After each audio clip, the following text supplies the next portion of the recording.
Hello and welcome to a very special episode of H2 Movie Talk. As always, I am your host, Dean Beans, and sitting beside me in the flesh is the one, the only, the man without the orange beanie, Fluffy Duffy, aka Harlan. Hello, Harlan. Hello, Dean. I know the beanie's been out of the equation for a while now. It has, but it feels different now you're here. Oh, Should we like prove that this isn't really good CGI?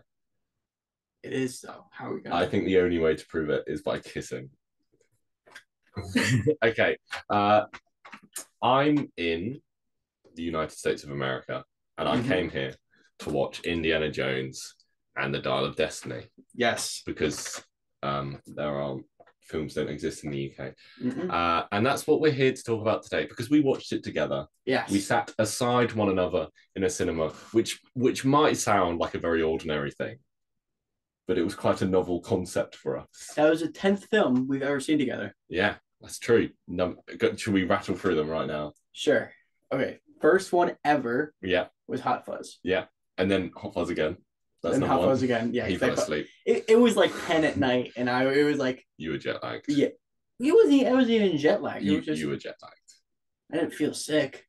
That's not what jet lag is. Yeah, it is. What do you think? No, I'm sorry. That's hay fever.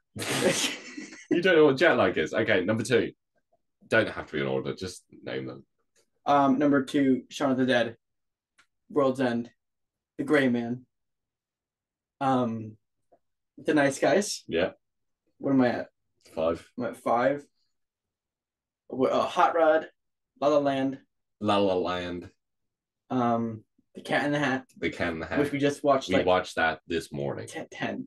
Oh, you're doing your American accent today. Is this good? No. No. I've been practicing. And then Indiana Jones. Indiana Jones and the Dial of Destiny. I know what you're forgetting. The most unpleasant experience. Watching a film. The most unpleasant experience watching a film? Yeah. We didn't watch Holmes and Watson together. No. Not the film. Thor Love and Thunder. Thor Love and Thunder, because it was 40 degrees.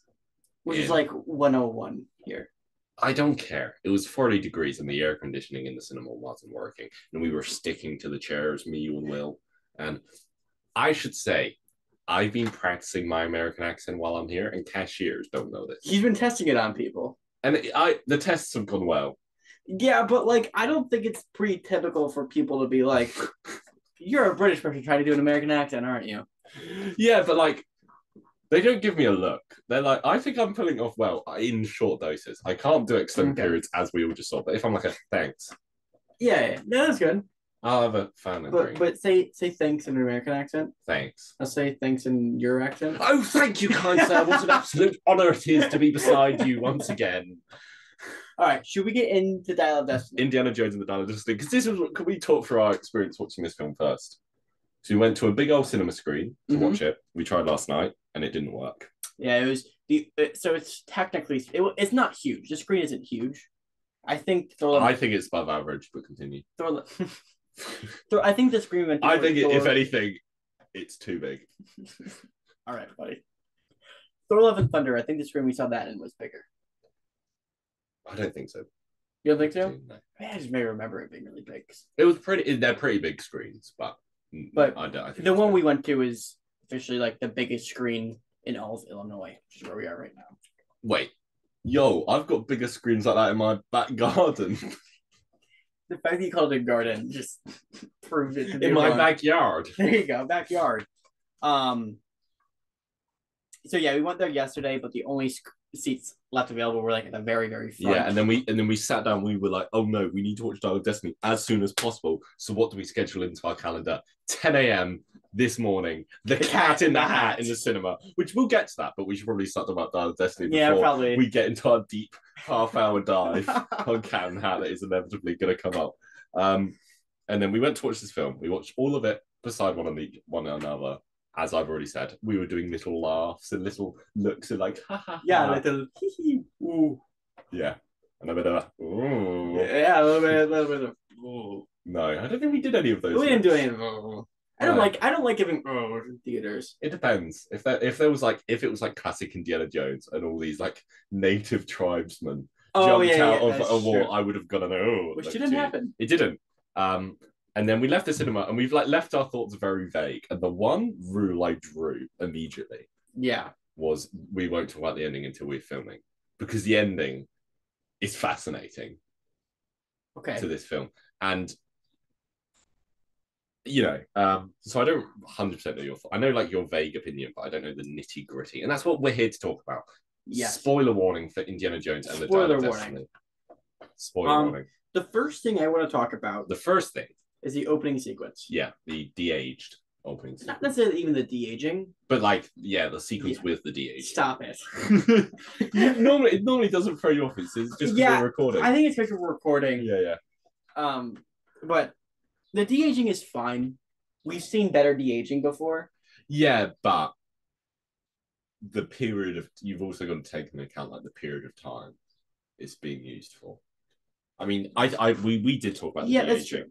And like, I think Sanjay in Captain Marvel is like the one example where I'm like, that's better. Because like Kurt Russell, Guardians of the Galaxy 2, phenomenal. But it's like 30 seconds. Yeah, wearing glasses too, which kind of obstructs.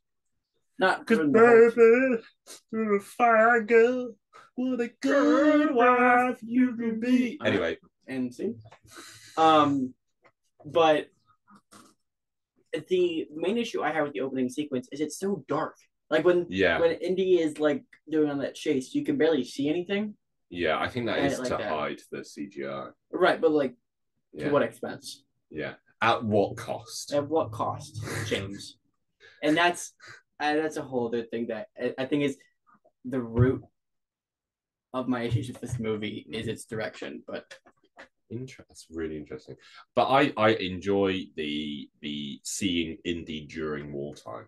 Because whenever he punches a Nazi, like Last Crusade is like 38, maybe 1938. So there hasn't been every the Indiana Jones trilogy is 1936 and 1935, and then Last Crusade, which is like 1938.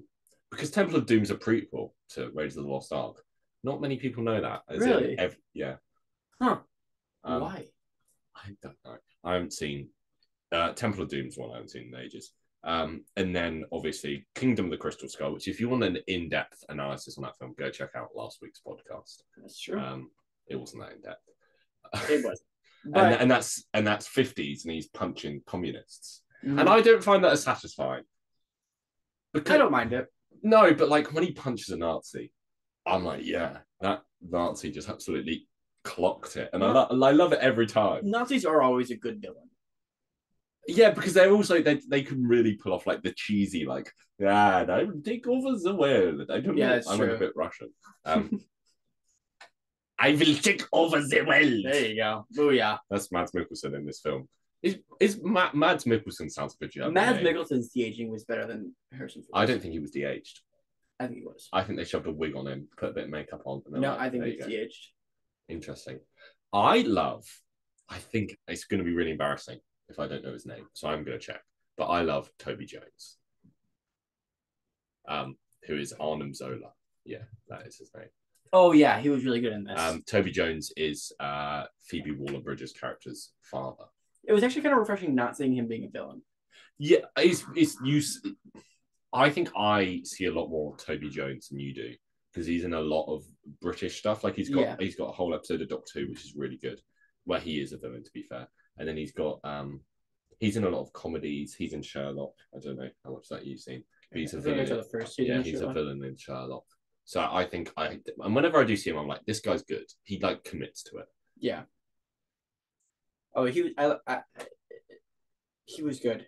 Yeah, I liked the opening. I was surprised that you had issues with it. That was my main issue, but I think you can understand where that issue's coming from. Yeah, well, I liked the noose bit. That was a fun action scene. Yeah, but like, I just think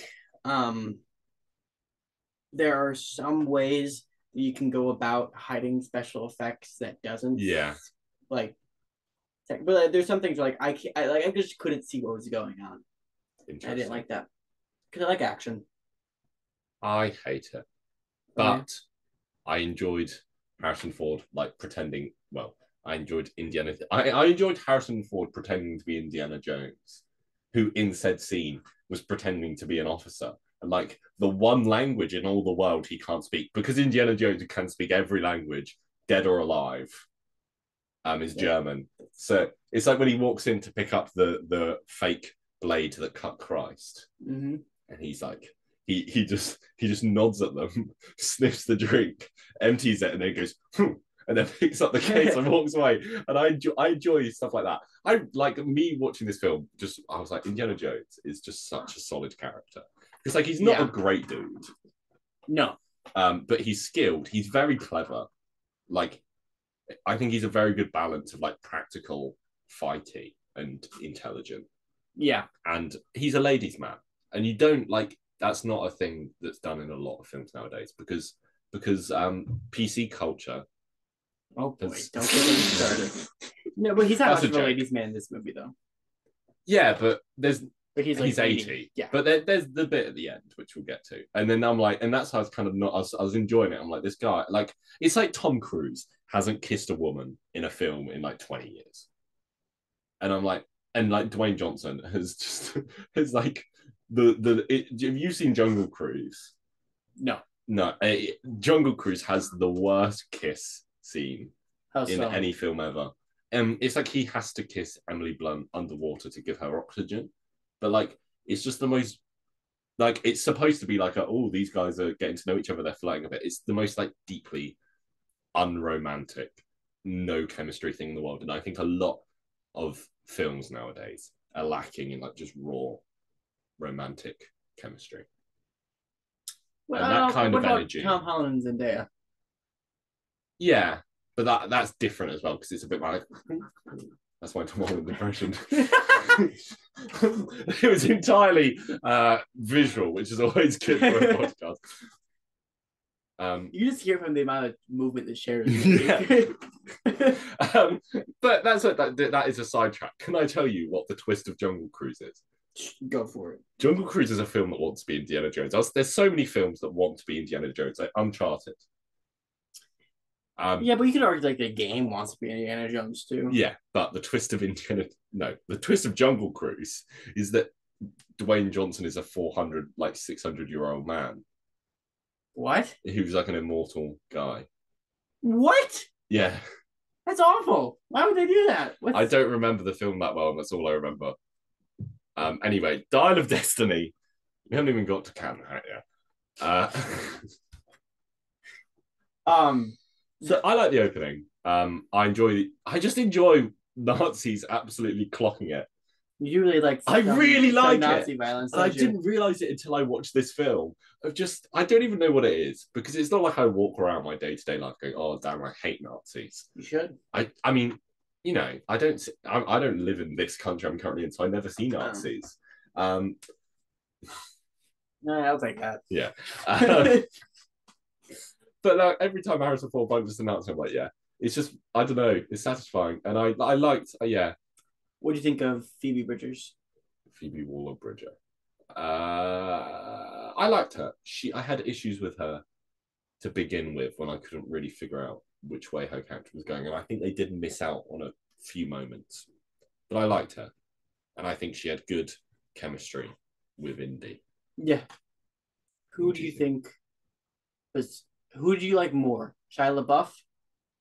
I think I prefer Phoebe Waller-Bridger.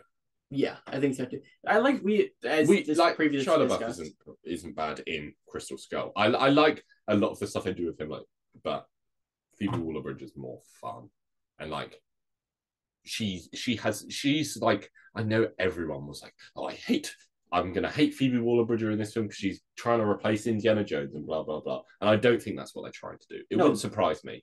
They try replacing him with Shia LaBeouf more than they did with her. Yeah. But she would be a better replacement than Shia LaBeouf. Like, if she got her own film, I could see a world where that would work. Where I couldn't see a world where a Shia LaBeouf film would work because he doesn't care about any of it. Not Shia LaBeouf, like Henry Jones. Mutt Williams. I think this. Quick sponsor break. This episode is sponsored by Liquid Death. Oh my god. Rest in peach. If we can't sponsor by Liquid Death, that'd be the greatest sponsorship of all time. I won't insult this drink then on recording. Because you love it so much. What I was about to say maybe my favorite part of this film. You wouldn't be able to guess this. I talked about it briefly with you. Okay. Any guess? Is it that one old guy? No. This man has repeated the same line. I don't know, maybe. I miss the desert. I miss the sea. I miss waking up every morning and wondering what the next adventure will be. This isn't an adventure. Those days are over. Maybe, Indy. Maybe not. Are you done? Give him hell, Indiana Jones! How do you do that? How do you memorize an entire scene? I've seen it the same number of times you have. Once. I really like it. I don't know why. I like what I love about Indiana Jones is they were just like character actors just throughout the film of just really intensely characterized characters. Have we seen that actor in any Indiana Jones? Yeah. He's in I think he's definitely in Raiders, and then he's in a couple of them. Yeah. But I just love there's just intense character actors that really just go for really specific characters. And there's no theme amongst them. And it feels like a rich world. It like there's the whole thing of Phoebe Waller-Bridge's character is engaged to a mob boss. And he's just being a bit of an eccentric character in the background of that action scene. Yeah. And I really like the elements. That was a good action scene. It was. And I really like the elements of, I think all the action scenes in this film are good. And that's why it's better than Crystal Skull. On average, the action scenes in this are better than the action scenes in Crystal Skull. Would you agree with that? Yeah. Anyway, my favorite part of the film, I missed it, is the score. You're right there. Yeah, I was grabbing the thing. To fiddle with, yeah. Is the score. It's good. It's so good. John Williams' last film. It's not like the kind of score you'd walk around and listen to. No. But the way it syncs up with the film is very good, interesting, and good. Yeah. The score is very good. Should we talk about my biggest gripe with the movie, or should we talk about the ending? Let's go with your biggest gripe, because the ending should stick to the ending.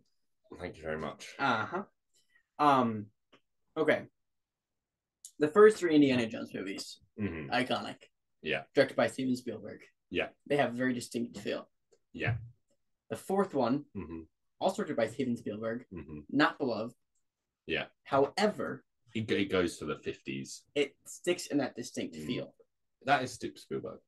What? That is Spielberg. Yeah. Yeah. But this movie directed by James Mangold, who we like. Right. We like him. He's good. He seems to like finishing franchises with old people in the desert. If I had a nickel... I miss the desert. Oh my God. I miss the sea. I miss waking up every morning and wondering, what's the next adventure? Continue. This movie doesn't have... Give him hell, Indiana Jones! I should have seen that coming. This movie doesn't have that feel. Yeah. It does have... I think it would be a discredit to the film to say it has none of those stylistic choices, because there are some. Like there's the map, which I liked. Yeah. But the map is different. The map's different. But that's not a great... and it's the final shot of the film, and there's stuff like that, and there's more subtle things as well where there are stylistic choices, but I guess they're not as overt, and they're not as they're not as in your face as Indy's fist to a Nazi. That's true. He just punches not. I don't know why I enjoy that so much, because I don't think I've ever enjoyed it so much watching an Indiana Jones film, but for some reason in this film I was like, yeah. But that's so. But so that's why the score is so good. Yeah. And if it was accompanied by the visual cinematography of an Indiana Jones movie, I feel like it would just make more sense to me. And they kind of in my opinion, yes. I like this movie. I had a good time with this movie. I don't think this movie should exist. I'm happy with it existing, because Kingdom of the Crystal Skull doesn't feel like a finale to the character. That's true. And I think this one more so does. I wonder why Steven Spielberg didn't do this. He clearly just didn't. He was like, oh, I'm making The Fabelmans, and I don't know what he's making now. Well, he would make The Fabelmans. I bet he had another movie come out. I bet it was The Fabelmans while he was making this. Because you got to think this was made a while ago. Remember how long ago we got that picture of him on the rope bridge? Yeah, wow. And then when the rope bridge appeared in the film, I was like, it's the rope bridge! Too. Yeah. But yeah, that's like my one biggest issue with the movie is that it didn't feel very much like Indiana Jones. Obviously, Indiana Jones was there. I think classic Indiana Jones story. I think this film looks better than Crystal Skull, and that's just a CGI thing. Well, yeah, and I think one could make the argument that this movie looks better than any Indiana Jones movie before it. Yeah. It's I like it. I think it's a bit of fun. I think it's silly. There was funny bits. Like, what were some of the bits we were laughing at? I was trying to think because there was one near the beginning, and then by the time we got to the second laugh, I couldn't remember what the first big laugh was. Remember. But there were a few bits where we found it very funny. Indiana Jones falling on the shelves we left at. Okay. Wait, whoa, pause. Indiana Jones was shirtless in this movie. He was, and I thought that as well. We talked about that off camera. Actually, I think we did. No, it was because we were talking about recently. We didn't mention it last week in Kingdom of the Crystal Skull, but there's a scene where he's shirtless being scrubbed, and he has like a straight six pack. And he's 60, like 62 or whatever in that film, and he looks good. And I was like, do you think he's going to get shirtless in this film? And I can't remember how that conversation went. I feel like I said probably not. Yeah, I think we said probably not, but he did, and like he looks 80 years old. It's not like he's in good shape. He doesn't look like he's in good enough shape to do the stuff he was doing in this film. That's true. It's weird because they didn't fully lean into the age thing. Because there are people that'll be like, "Oh, you're too old for this," and then he goes, "Yeah, I am," and then he goes and does it, and there's never really a conversation about that. Yeah, but like, do you want there to be one? I don't. I mean, what was his growth in this film? I guess it was him. It's like at the end when they're like, Indiana Jones is back. It's like he got his spring back in his step. Yeah, because his son died. Which is, I want to talk about that. But do you know what my biggest gripe in this film probably is? By the way, before you say that, I did like this movie, but I feel like you liked it more than I did, so I have to play to my dislikes. I don't. There's one line which I found really interesting. It's something I think about Indy's character. It's when Phoebe Waller-Bridge. What's her character's name? I can't keep calling her Phoebe Waller-Bridge because it's a long name. She's like, oh, you're just doing this for the kick from it. Like, you're doing it for the buzz. You don't care about putting this stuff back in the museum. And then I heard that line and I was immediately latched onto it. I was like, this is so interesting. I can't wait to see the further exploration of this. It just doesn't come up. And I just felt that was a bit... I could see that being like that have been completed at some point. Yeah. And then it's having to... Helena. Because there are bits where I'm like... He would have... I feel like there are certain edits they do that they did just so Indiana Jones still looks cool and doesn't look that bad. And I can't think of any examples, but there's certain things he says or does. Yeah, riding the horse. That's cool. Yeah, but like you can tell like where the CG double comes in. Yeah. But I really like that action scene through. Should we just run through all the action scenes? Can you list them off? Probably. If we go through the film. I can't. So we have the opening. Yeah, dislike that one. Mm-hmm. You would go as far as say you dislike it? I would say that's the worst one of the film. Maybe. So then we have New York. I think that's really great. I like the idea of it as like a horse v car chase. Yeah, and it's Indy. And him managing to outrun them and going. And I knew it was a good action scene where I proper tensed up when he was going. Through the underground. That was really good. Yeah, and then after that, you have the chase through the country. I can't remember on the tuk-tuks. Another really good one. That's really good. But before the tuk-tuk chase, you have that. I miss the desert. I miss the sea. Every time I start, I need to do the whole thing because I can't. Like, I'm just gonna skip it that time. Give them hell, Indiana Jones. That was good line delivery in that line, and then he nearly walks into a car. Yeah. Shucks. And then so there's Tuk Tuk, and then where do they go after the Tuk Tuks? They go to Sicily. So then it's the underwater one, which is good. Really great. The way that kid just like leaves that man there to drown. That was sick. We were talking. We were laughing at the eel thing, weren't we? A lot. That was probably the first laugh. We really found the eel thing funny. Yeah, because we like the snake bits. We had a long conversation about the snake bit last week, and this is what I wanted to say to you about the snake bit, is I love the way whoever wrote the script, I actually don't know who wrote it, whether it was James or someone else. I don't think it was James. No, I don't think it was James. Where they were looking at Indiana Jones as a franchise, and they were like, there are key elements in every film, like him losing his hat, the snakes, all this stuff. What specifically do we need to innovate? And they look and they go, we need to innovate the snakes. How do you innovate snakes? Eels. And then I imagine like they're in a boardroom and someone goes, okay, snake scene. And then everyone's like, okay, it's in a bigger pit of snakes. And they're like, no, that's not good enough. And then someone just goes, eels. And then they just go, you got it. And then they all just go home early for the day. Like, genius, water snakes. Yeah. And there's one person in the back going, well, technically, water snakes are a thing, and then they just shoot that person in the head. I think one guy went, no, they're all talking about different snakes. He goes, I've got it. He walks up to the whiteboard they've got in the front, and he just writes down eels, and then they all clap and go home early. And then they're like, okay, now we need to like a diving scene, and we need to write this into the script. What are they diving for? Archimedes' dial, and then they wrote the entire film around the eels. I think it's just funny to me that they're like, we need to innovate the snake. The eel bit did wig me out a little bit. Oh no, it did. I honestly, we were talking about this. I prefer that. That freaked me out less than like Raiders with the big pit of snakes. But that's because I have a phobia of snakes, and like the eels don't freak me out as much. And I don't know what. I think it's like the way snakes move, kind of give me the heebie-jeebies. And like eels give me that too, though. Yeah, but like because it's in water, I feel like it doesn't freak me out because I'm like, that's how something moves in water. See, it does the opposite because, like, in water, like if they bite you, like you're stuck down there. But it is scary because you're like, bottom of the ocean. That's scary. Right. Like being stuck at the bottom of the ocean. Have you played Subnautica? No. That's a scary game. Yeah. Anyway, so you have eels, and then they go from there to then you have he kidnaps the cave, which I have thoughts on. Before we get into that, I just want to. When we fixed Crystal's skull, yes, what did we change? The main thing.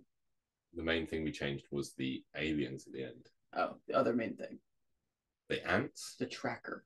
The tracker. Yeah. What do we have them do? We have them follow them. Yeah. Just use their brain to follow them. Yeah. I have a slight issue with this though, which we'll get to. And then cave scene, and then we have the ending, which we'll get to. Okay, I'll get to my thoughts on the cave scene. I haven't seen the original 3 Indiana Jones. I've seen Raiders pretty recently, but I haven't seen Temple of Doom or Crystal Skull, Last Crusade recently. But I feel like in every film, Indiana Jones' plan is I'll get to the MacGuffin before they do. Like we could go and save the kid, but we've got to get to the MacGuffin before they do, and that's the only way we can save the kid. But it never works because every single time you get to the MacGuffin, they're right behind you. Like the entire time I was going through his caves, I was like, they're following you. What's your plan on getting out of here? Because you're going to have to go back the way you came, and they're going to be there waiting for you. And you've opened. They wouldn't have figured out any of those puzzles, right? Like that methane puzzle. Yeah. They would have never figured that out. And it was just a dumb plan. They should have just been like, we'll wait here, wait for them to enter the caves, and then we'll save the kid. They're like, wait at the entrance to the caves. That would have been smart. But they were just like, let's just have them. We gotta figure it out. Yeah, we have to go solve all the. And like they didn't even like check, can we reclose the water displacement door? I think that was a good little trick. Because do you know, I'm pretty sure it's Archimedes. I assume it is from the clues in this film. But he's the guy. He wanted to figure out how you measure like an irregular 3D object, like the volume of it. Because like there's no scientific way to work out the volume of this microphone because it's so many irregular shapes. Mm-hmm. And then he was sitting in his bath and he went, Eureka! I figured it out. And then he ran through town naked, being like, Eureka! I figured it out. Oh, is that why you laughed when he said Eureka in the movie? Yeah, because Eureka is him. And how he does it is he fills up the bath to the brim, and then puts the microphone in because he was measuring a microphone at the time, obviously that the Nazis left there. And then whatever water comes out of the bath is the volume because it's the water has been displaced. And that's what he did. Oh, nerd. Okay. Do we get to the ending? Because I have a few more nitpicks. What are your nitpicks? There's one not regarding the ending. But yeah, there's one I can think of. That Indiana Jones doesn't believe in magic. That is. It's stupid. Well, he does. He said there's some things I don't believe in magic, but in my life, I've seen things I can't explain, and it doesn't matter what you believe in. It matters how hard you believe in it, which is just a load of rubbish. Like it works as a lie, but it doesn't make any sense. Yeah. Okay. Yeah. Talk us through the ending. You just see what you think about the ending. I'm not sure what I think. So the ending is. I'm sure everyone starting like where we left off. We stopped talking about the movie. Just like sum it up. So like yeah. The end of the movie, Mads Mikkelsen, the Nazi, gets the time travel device, and he's like, "I'm going to be the new Hitler." Yeah. And then he's going to travel back in time, kill Hitler, which is like a very common thing people want to do with a time machine. But then his next step isn't the common step, and then he replaces Hitler. Yes. I mean, to be fair, no. If someone was like, "I'm going to travel back in time, kill Hitler, and then replace Hitler and fix Germany," I'd be like, "Yeah, fair enough." Well, let's continue. So then they do. Indiana Jones gets shot. They bring Indiana Jones with him for some reason. Yeah. And Helena gets the child that's with them to figure out how to fly a plane. Yeah. She gets into the Nazi which plane. Which has the smallest bit of setup ever. The kid flying the plane. Because I completely forgot about that. Chekhov's plane flying abilities. Yeah. If Phoebe Bridgers gets into the Nazi plane, which that was the most tense I got for the entire movie. Really? When she kept on like slipping on the, that was done really well, and I like that. Yeah. And then they get on the plane, and then Mads Mikkelsen gets to like the time portal opens. Yeah. And they fly through. It looks cool. It does look really cool. So cool. They fly through, and then they travel back to the initial time. Before they fly through, Indiana Jones like it's not going to work because Archimedes didn't know about continental drift, so his calculations are wrong. Which I think, which is it like it makes sense. And then just before they go in, Mads Mikkelsen, I really like this bit where he's thinking about it, and he's like, and Indiana Jones is clearly playing with his head, and he's like abort, and then turn back around. I really do like Mads Mikkelsen in this. He's good in everything. He is, but like I like it when his hair goes a bit crazy. I love it when a villain's hair gets misplaced. Do you know what I mean? Yeah. Yeah. Okay, anyway, and then continuing, and they fly through. They're in when Archimedes first. Yeah. So like ancient Rome. He set that point. Is he one of them at that point because it hadn't been invented yet? We'll talk about it. Okay. So then they're back to where Archimedes. There's an entire war going on. Yeah. And then Indiana Jones and Helena escape. Yeah, the plane crashes and everyone dies. The plane plane crashes, everybody dies. And then Indiana Jones is like, "No, let me stay here. This is where I'm supposed to be." And then Helena knocks him out. Archimedes, Little chat with Archimedes, yeah. And then... it is crazy. Like, I'm not sure whether I love it or don't like it. They're the two options. I either really love this ending or I dislike it. And well, I'm not done with the ending yet. Oh, sorry. And then he wakes up. He's fine. He healed. The bullet wound was healed, and he's back his wife comes back. Mary. Yeah. I like that bit. I really like that scene. Yeah, I like that part of the ending. But the time travel, I really don't know. I either love it or I don't like it. Here's the thing. If you hate Kingdom of the Crystal Skull for the aliens, because you think that's too out of left field for Indiana Jones, you're not going to like this movie. Here's the thing. Can I break this down? Because I was thinking about it before the time travel happened. Because I was like, when they like started implying time travel without actually showing it, I was like,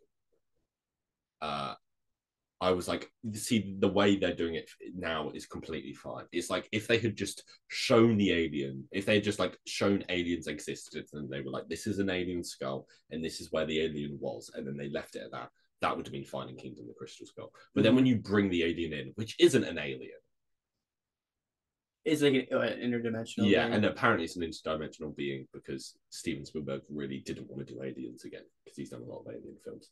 But who cares? Because it's still the same thing. Yeah. And then you show the alien, and then it kind of ruins it. And that's what I thought. And I thought the rule would be the same for time travel. But now I've seen it, I think it is different because the way they do time travel, I think works. And the way it works is no one has built a time machine. It's just in the world of Indiana Jones, there are naturally occurring time fissions. And all the dial does is point to them. So no one has invented a time machine. It's just someone has been able to monitor a naturally occurring thing. And like, I think for that reason it works. And like, they didn't overcomplicate it with, oh, and if you travel back in time, change something, then blah, blah, blah. And they, and they don't really go deep into the lore of it. And I think for that reason, like lore-wise, it's fine. I mean, the Ark of the Covenant is in the first one. Like, that's pretty wild. And there's like voodoo exists. I do think like it does get rather sci-fi. But also like but Indiana Jones is always, it's like what I said about Kingdom of the Crystal Skull. Every Indiana Jones film, you're expecting there to be the Scooby-Doo moment where they're like, oh, they have the device and it's supposed to do this. And at the end it goes, oh no, it doesn't do this. But it always does the thing they say it does. But time travel, that's a wacky one. That's a lot. It's better than Aliens. It's better than Aliens, but I could see people... Oh, 100%. I think not accepting that. I think it's... I enjoyed it because Indiana Jones is an archaeologist.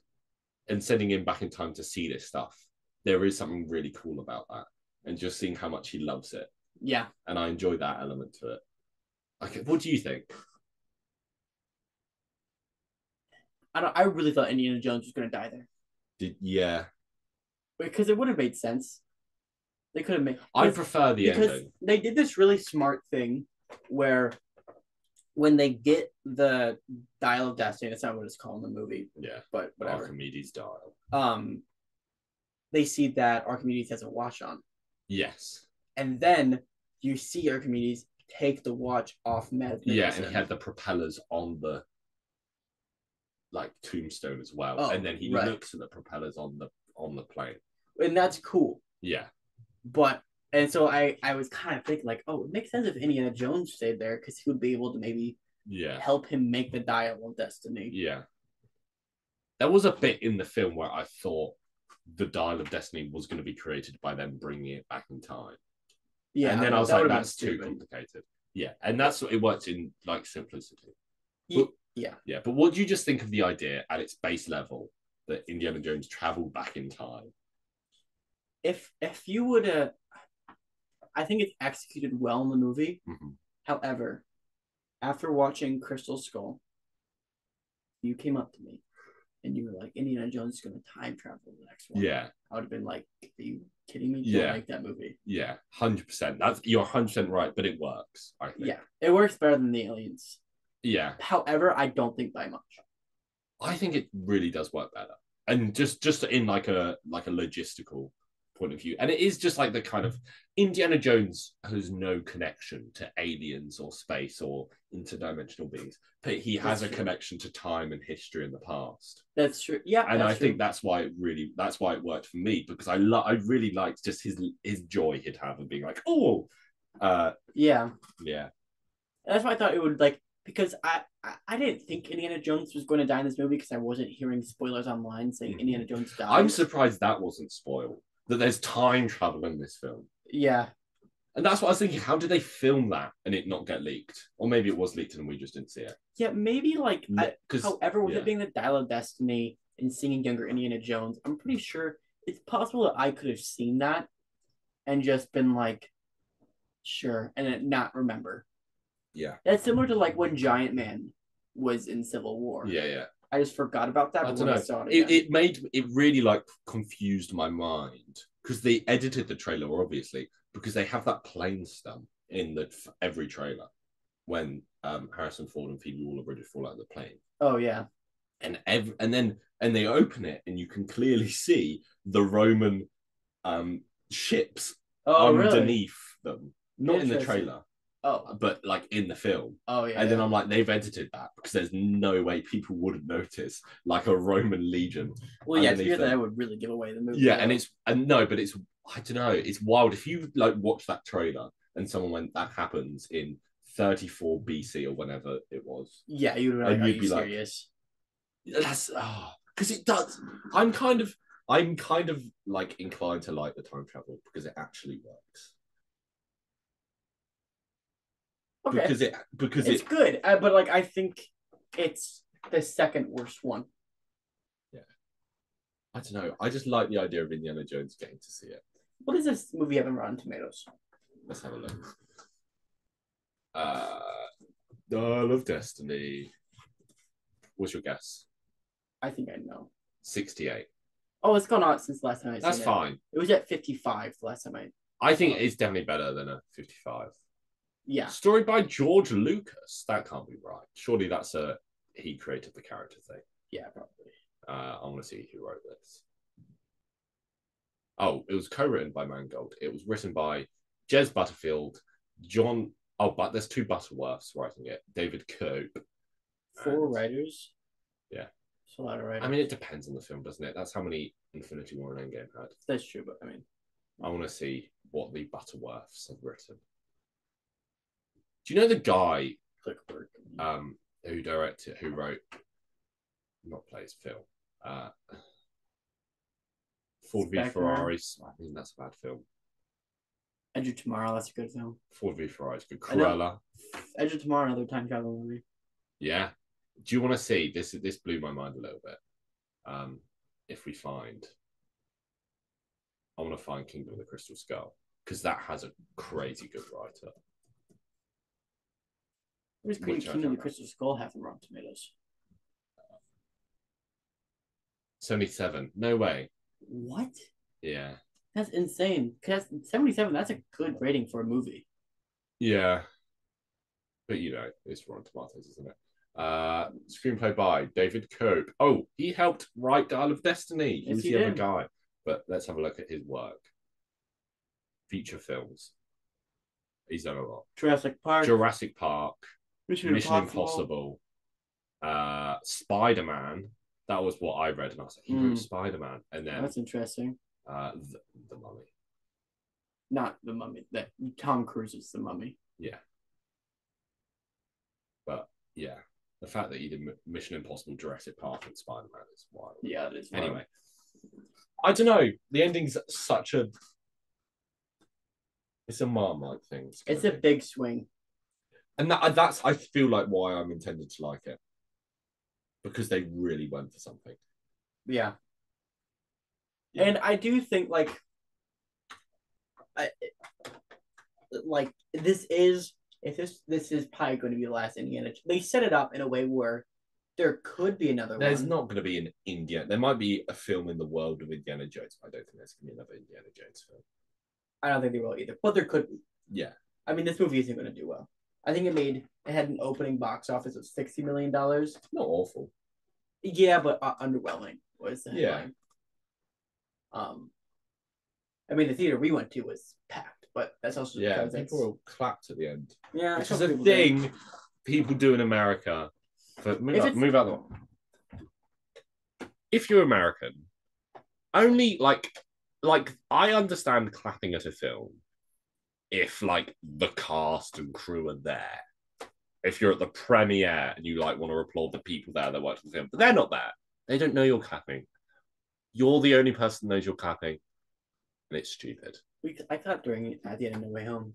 At the end of Across the Spider-Verse, one person tried to start clapping, and nothing happened, really, and it was really funny. And then Will and I had a little conversation about it, and I was like, that was leaving the cinema. I was like, that's the best film I've ever watched, which is not the best film I've ever watched, but that's how I felt. It's not that matters. And I was like, that was the best film I've ever watched, and I wouldn't clap it. Yeah. You know? I wish they showed Across the Spider-Verse more at EMF, like the big one. Yeah, the big one. That'd be cool to see. It was good sound in that cinema. That's what I noticed. Yeah. Like proper shape. It was loud. Yeah. Okay. The other thing we haven't talked about yet is Henry Jones. Henry III. Tell me your thoughts. I heard you gasp. No, you didn't gasp. You looked at me. Because what I worry, I don't know why this is an annoyance of mine, and I can't think of any examples, but there are some. Rocky VI. When there's a bad film in a franchise, like Kingdom of the Crystal Skull, like renowned as being a lot worse than the rest of the films, and then in the sequel after that one, they pretend it never happens. Mm-hmm. That annoys me. And I was kind of going into Kingdom of the Crystal Skull because I think Kingdom of the Crystal Skull does the biggest like swings for like character moments setting up for the future than any other Indiana Jones film, because he gets married and he has a son. Yeah. And I was worried they were just going to disregard that because of who Shia LaBeouf is. But they didn't, and they don't. And I think it is funny in a way that they went, "Oh, he's dead." The guy no one likes, he's dead, and that's funny in some ways. But they did it well. If they were kind of like, "He's dead," and that's it. No, that's like you can tell like it had some lasting effects on the character, and like it did touch me. I felt I did feel I was like, I wasn't close to tears, but I was close to tears when he was like, because like when his voice broke a bit and he was like, I'd go back in time and tell him not to enlist. Yeah, that was good. And like the way he dies makes sense in the world as well. Yeah, that was what it was. That kind of, I was like, I don't know, it was just because it's Harrison Ford, and I just want to give Harrison Ford a hug. And I really love Harrison Ford. We all like Harrison Ford. No, I love him. I said. Oh well, we all like him. No, I don't like him. Okay, but everybody else likes him. Okay. Are you good with that? Yeah. Okay. Any more things to say? There's going to be things I forgot. I will miss Indiana Jones. Me too. And I'm going to miss the desert. And I miss the sea. And I miss waking up every morning and thinking, what's the next adventure? Those days are gone. Perhaps not.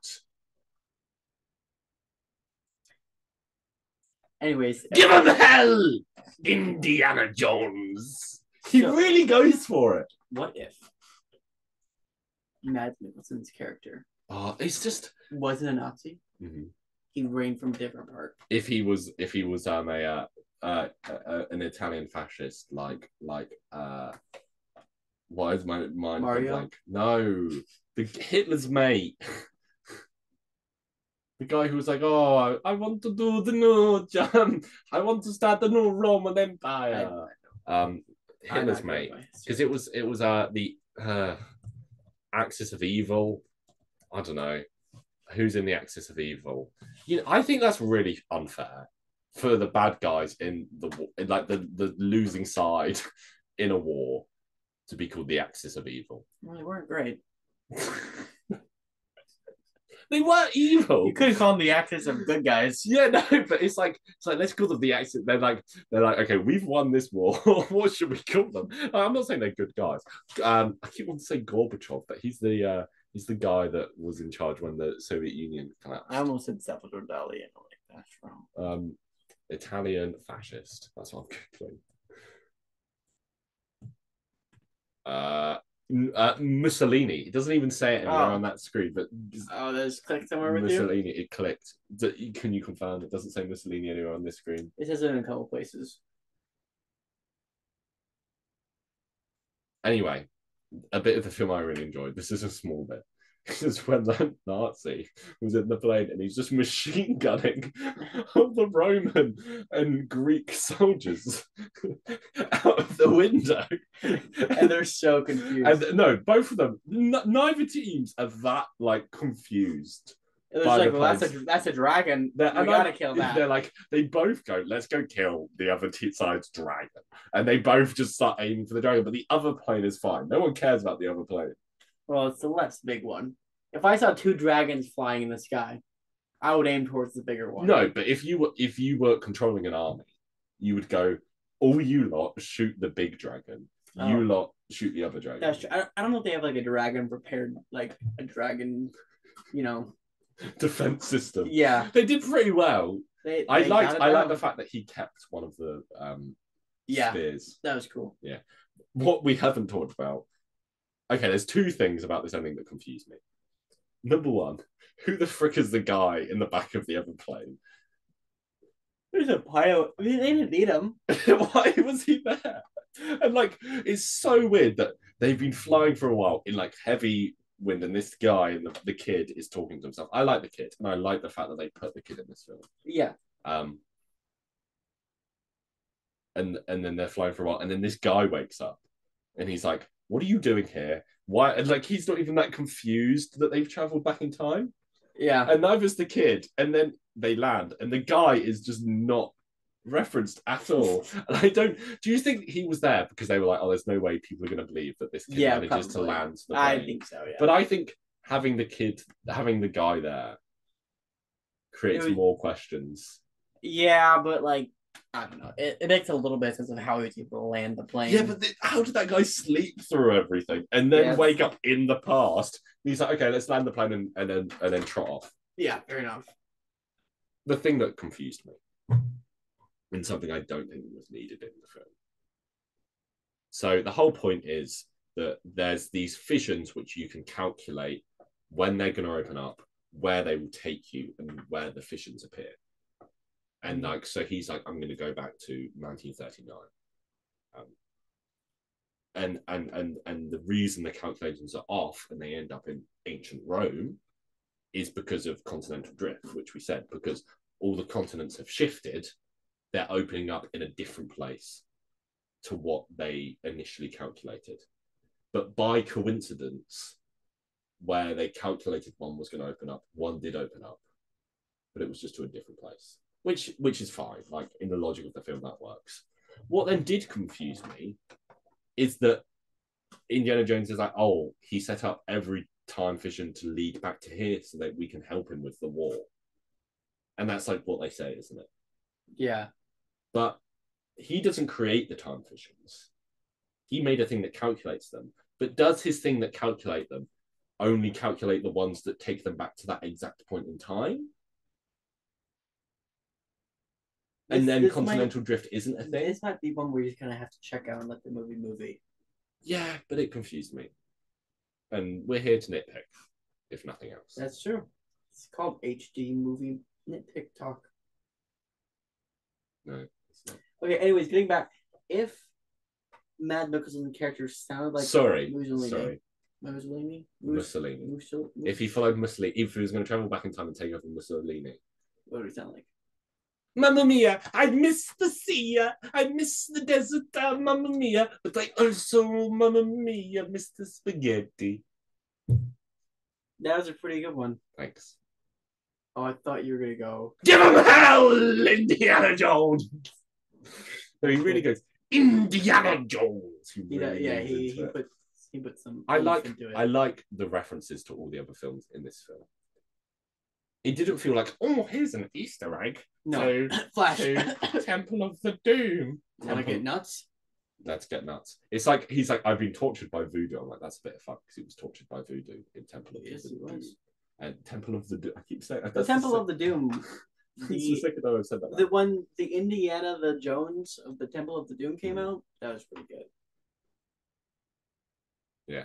And then they're like, they didn't reference aliens, which I'm a bit disappointed by. Yeah, they probably want to just make people forget about that, to be fair. To be fair. But now we travel back in time. And... Are you trying to use an American accent? Do you know what you should have? Do you not? They go to Italy in this film. No, they don't. That's... Oh, no. They don't go to Italy, but the Italians are invaded. Oh, yeah.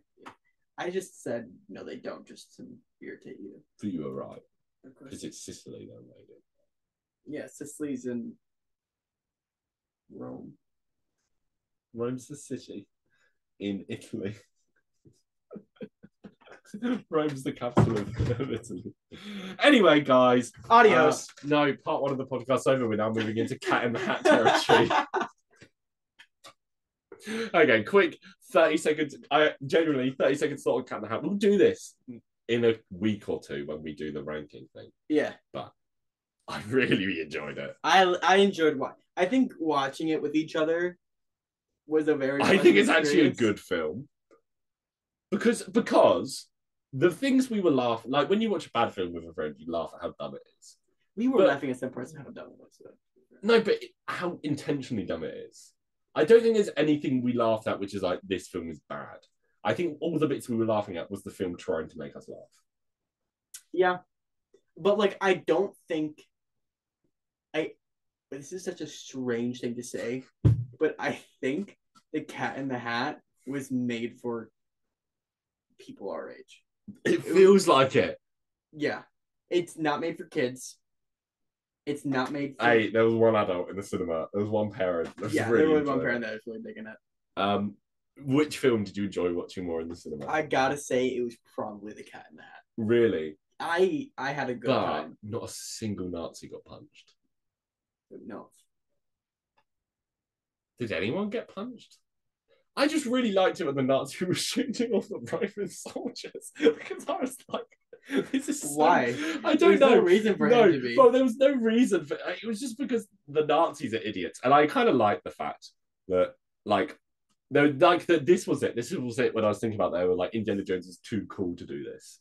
It's like when he walks into the plane and everyone salutes and goes, "Hail Hydra." He's supposed to do it back, and I can't remember. Hail Hitler.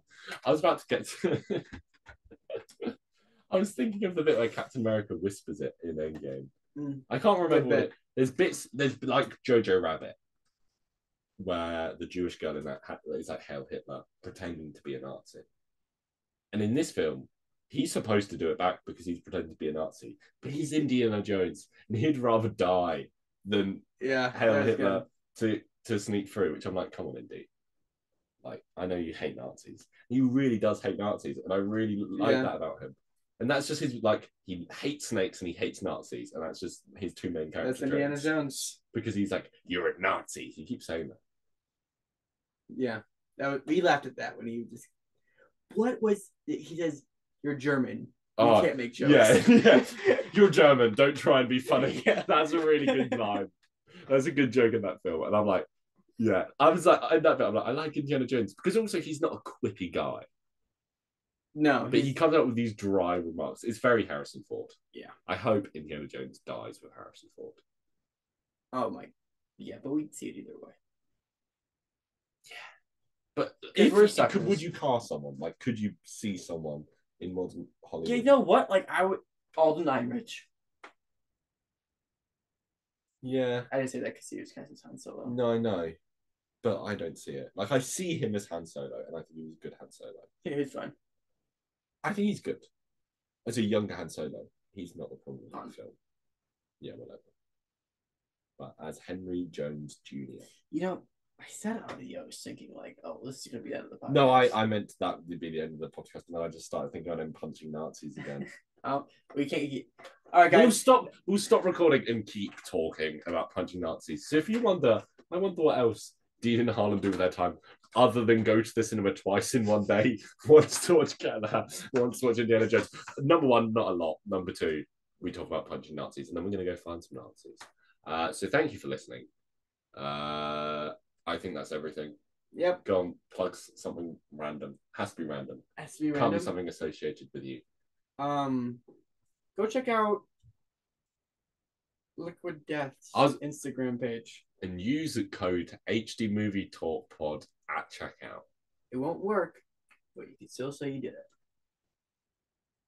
Adios, and see you next week. Where's the bloody stop recording button?